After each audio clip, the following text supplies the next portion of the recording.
Hi, welcome back to our channel MV recipes Tamil. நம்ம இன்றைக்கி என்ன பார்க்க போகிறோம்னா ஒரு சூப்பரான நண்டு கிரேவி தான். இது எப்படி சூப்பராக ஈஸியாகவும் டேஸ்டியாகவும் செய்யலாம்னு பார்க்கலாம் வாங்க. இன்னைக்கு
நல்லா வதங்கின பிறகு இது கூட 1 ஸ்பூன் இஞ்சி பூண்டு பேஸ்ட் ஆட் பண்ணிக்க போகிறோம். இஞ்சி பூண்டு பேஸ்ட் ஆட் பண்ணி நல்லா மிக்ஸ் பண்ணிக்கலாம். அடிப்பிடிக்காத அளவுக்கு மிக்ஸ் பண்ணிக்கலாம். இஞ்சி பூண்டோட பச்சை வாசனை போகிற வரைக்கும் வதக்கிக்கலாம். இஞ்சி பூண்டோட பச்சை வாசனை போனதுக்கப்புறம் ஒரு 2 தக்காளியை நறுக்கி வச்சுருக்கிறத ஆட் பண்ணிக்கலாம். தக்காளியும் சேர்த்து நல்லா வதக்கிக்கலாம்.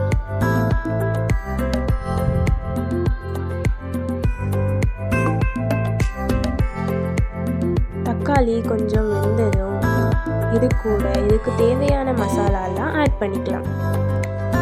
அதுக்கு முதல்ல 2 ஸ்பூன் அளவுக்கு மல்லித்தூள் ஆட் பண்ணிக்கலாம். இது கூடவே 1 ஸ்பூன் அளவுக்கு மிளகாய்த்தூள் ஆட் பண்ணிக்கலாம். கொஞ்சம் மஞ்சள் தூள் ஆட் பண்ணிக்கலாம்.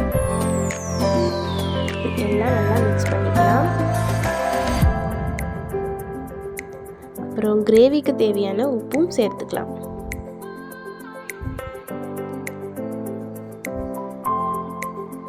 எல்லாத்தையும் நல்லா மிக்ஸ் பண்ணி வதக்கிக்கலாம்.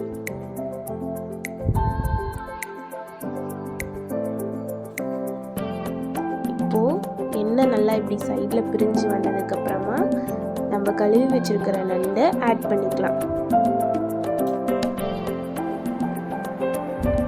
இந்த நண்டு எல்லாத்தையும் சேர்த்ததும் இந்த மசாலாவோட நல்லா மிக்ஸ் பண்ணிக்கலாம்.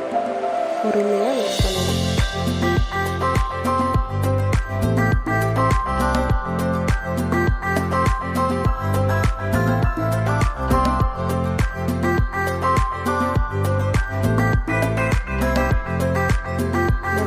மசாலாவும் நல்லா மிக்ஸ் பண்ண பிறகு இதுக்கு தேவையான அளவு தண்ணி ஆட் பண்ணிக்க போகிறோம்.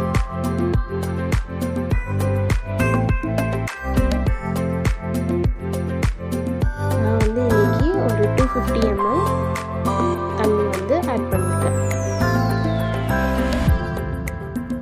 இப்போ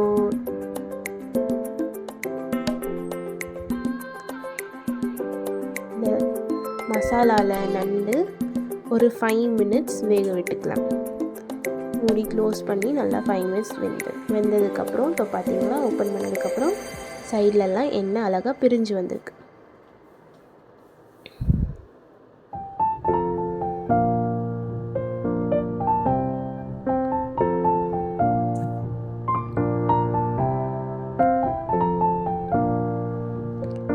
இப்போ இதில் நம்ம அரைச்சி வச்ச மசாலாவை ஆட் பண்ண போகிறோம்.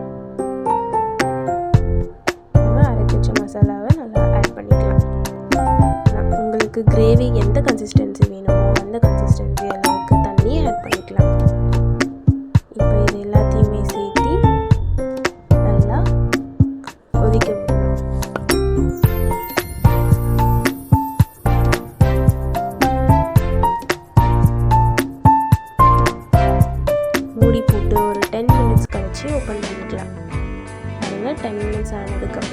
எண்ணெயெல்லாம் எவ்வளோ அழகாக சைடில் பிரிஞ்சு வந்திருக்குன்னு. தண்ணி நல்லா வெந்துச்சு.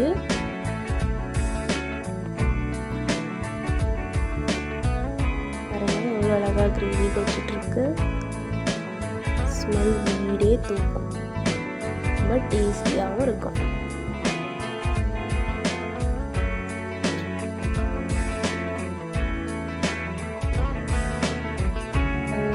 நண்டு இந்த அளவுக்கு நல்லா வெந்துருச்சு. உள்ளே இருக்கிற சதையெல்லாம் நல்லா வெந்துருச்சு. அவ்வளோதான், நம்ம சுவையான நண்டு கிரேவி தயார். இந்த நண்டு கிரேவியை சளி பிடிச்சிருக்கிறவங்களுக்கு கொடுத்தீங்கன்னா சீக்கிரமாக குணமாயிடும். இந்த நண்டு கிரேவியை நம்ம இட்லி கூட, சாதத்து கூட, தோசை கூட வச்சு சாப்பிட்டா சூப்பராக இருக்கும். அவ்வளோதான். தேங்க்ஸ் ஃபார் வாட்சிங்.